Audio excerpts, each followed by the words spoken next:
Salut et bienvenue dans Grand Tourisme. Aujourd'hui à l'essai, la plus dynamique et la plus performante des Jaguars jamais produite, la F-Type coupée dans sa version R de 550 chevaux. Pour les dompter, un vrai pilote en l'occurrence, Jérôme Vassia. Côté actu, direction le Portugal et les environs de Lisbonne avec le nouveau Nissan X-Trail. Après le renouvellement des Juke, Qashqai et Murano, la famille du leader et créateur des crossovers s'agrandit. Enfin, côté sport, direction le Gard avec la deuxième épreuve du spectaculaire GT Tour 2014 sur le circuit de Nîmes-les-Deux-Noms. Attention, l'unique circuit de l'Hexagone qui tourne à l'inverse des aiguilles d'une montre qui réserve toujours des surprises. En attendant, plus une seconde à perdre, contact, c'est parti!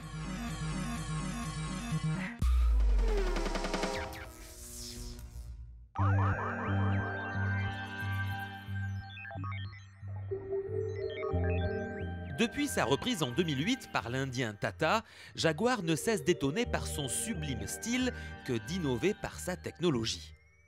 La Jaguar F-Type coupée semble créée pour fendre l'air, tel un missile.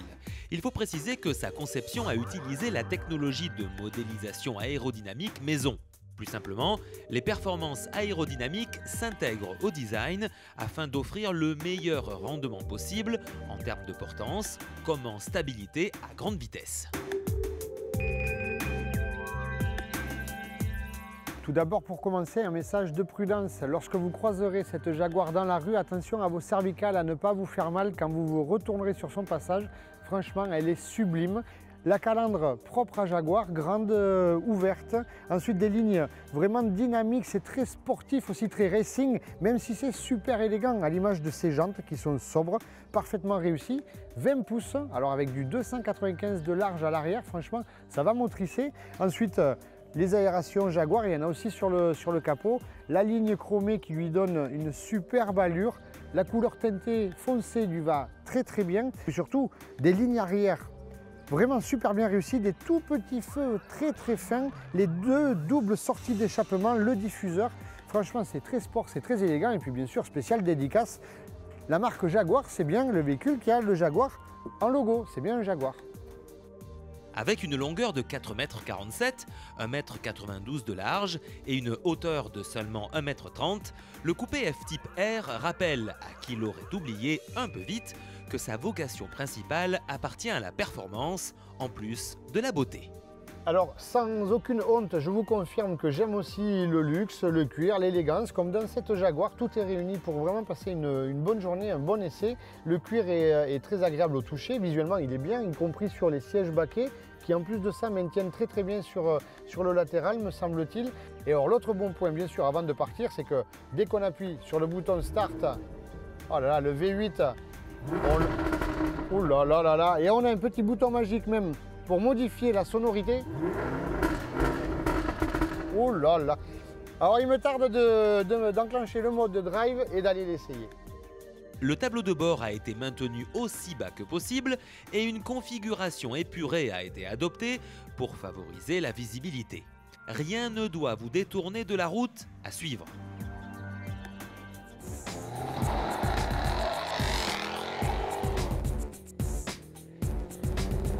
Concernant l'ensemble moteur boîte de vitesse, alors là aussi c'est génial parce que un V8 turbo compressé de plus de 550 chevaux, moi qui adore les propulsions survitaminées, là je me régale.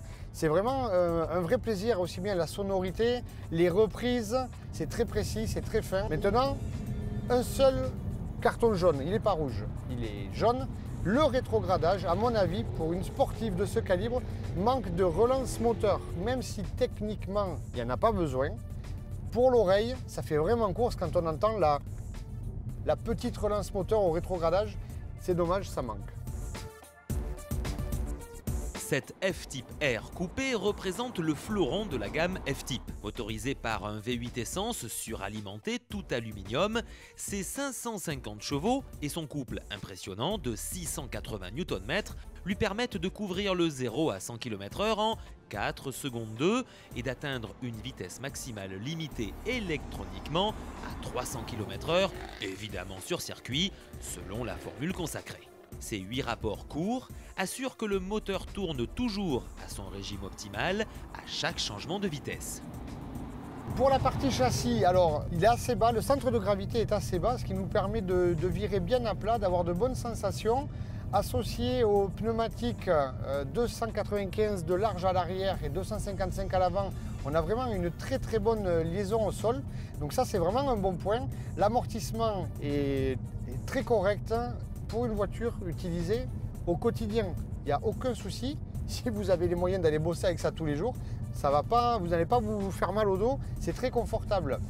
Pour la partie freinage, très endurant, des disques ventilés de très gros diamètre devant. Alors les étriers sont rouges, c'est très joli pour le look.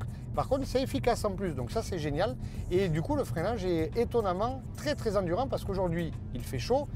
On n'a pas fait semblant, c'est un vrai essai et la partie freinage est irréprochable.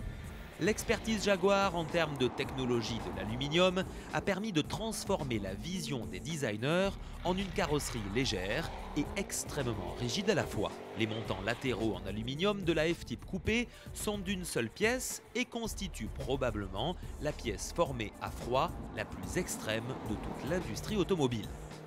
J'ai envie de parler de confort de pilotage, alors plus que de plaisir de conduite ou d'agrément. Franchement, là c'est un vrai... c'est le top. Franchement, j'avoue, j'ai craqué. Ce n'est pas qu'une grande routière, où là j'aurais parlé de confort de conduite. Je veux bien parler de pilotage. C'est rare chez un constructeur généraliste de voir le même système de fonctionnement qu'en compétition. Je m'explique. Quand on tire sur la boîte, c'est pour monter les rapports. Quand on pousse, c'est pour les descendre. D'habitude, c'est inversé chez les constructeurs généralistes. Là, ça ressemble à une voiture de course et ça, j'aime bien. La Jaguar F-Type R coupé offre puissance, beauté et gloire à la manière de la mythique Type E quelques décennies plus tôt. Gamme Jaguar F-Type coupé à partir de 67 700 €.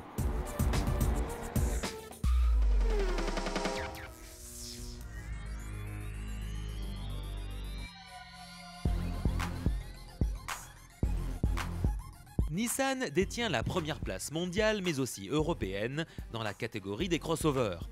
Le constructeur japonais, allié de Renault, a présenté en première mondiale au Salon de Genève, en mars dernier, son nouveau X-Trail.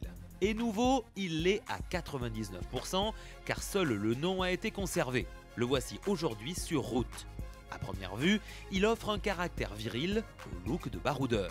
De face, la présence de nouveaux phares à LED inaugure la nouvelle signature lumineuse de Nissan.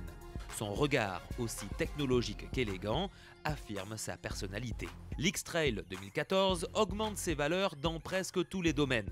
Ainsi, il gagne 17 mm en longueur, soit 4,64 m au total, et 76 mm en empattement par rapport au modèle de précédente génération.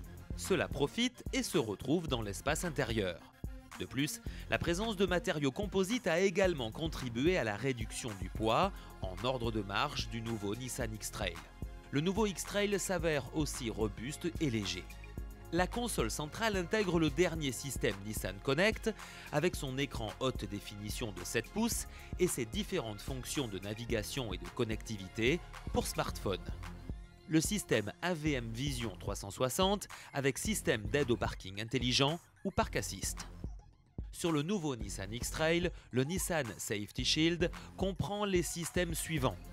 La surveillance des angles morts, alerte de franchissement de ligne, système de freinage d'urgence autonome, AEB, détection des objets en mouvement. Enfin, l'X-Trail existe en version 2 roues motrices ou en version 4x4 All Mode et côté motorisation, une seule possibilité est disponible avec le diesel 1,6 litre DCI de 130 chevaux. Ainsi, le nouveau Nissan X-Trail a tous les ingrédients technologiques, esthétiques. Il sera aussi une alternative au Qashqai Plus 2 avec ses 7 places pour devenir une des références du segment des crossovers. Gamme Nissan X-Trail à partir de 27 700 €.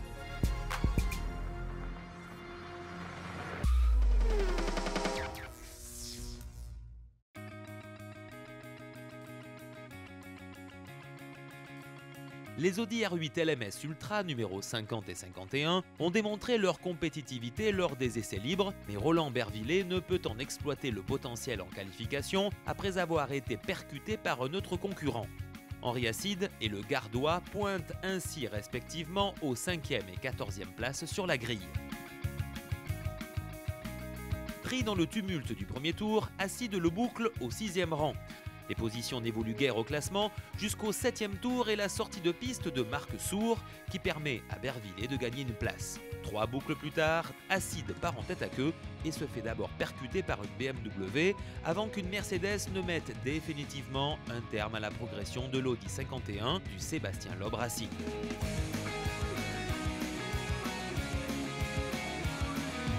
Bervillet, alors remonté en 12e position, cravache et passe le témoin à Anthony Beltoise en 10e position. La R8 prouve par ailleurs sa constance, comme en témoigne le meilleur chrono en course réalisé en 1:19:159 par Anthony au 42e des 44 tours. Le Sébastien Loeb Racing frappe fort dans l'exercice des qualifications réservées aux pilotes Gold en monopolisant la première ligne de la grille de départ. Anthony Beltoise devance Mike Parisi. Ce dernier ne peut malheureusement pas prendre place sur son 2e rang, l'équipage ayant été rétrogradé de 10 places à la suite d'une pénalité infligée pour une manœuvre dangereuse durant la première manche. À l'extinction des feux, Anthony prend un parfait envol et se porte en tête dans le triple gauche avant de creuser irrémédiablement l'écart sur ses poursuivants. Quant à Mike Parisi et Henri Acide, leur parcours semé d'embûches s'achève malgré tout à une 7e place finale, synonyme de points importants. Fort de son premier succès en championnat de France GT au Mans, le Sébastien Loeb Racing confirme ses excellentes prestations avec ses Audi R8 LMS Ultra en décrochant une 2e victoire cette saison, la première pour Roland Bervillet et Anthony Beltoise. Mike Parisi et Henri Acide ont connu une journée plus difficile, mais grappillent des points précieux dans la course au titre. Prochain rendez-vous du GT Tour, le circuit de Spa-Francorchamps, en Belgique. En attendant, salut et à la semaine prochaine.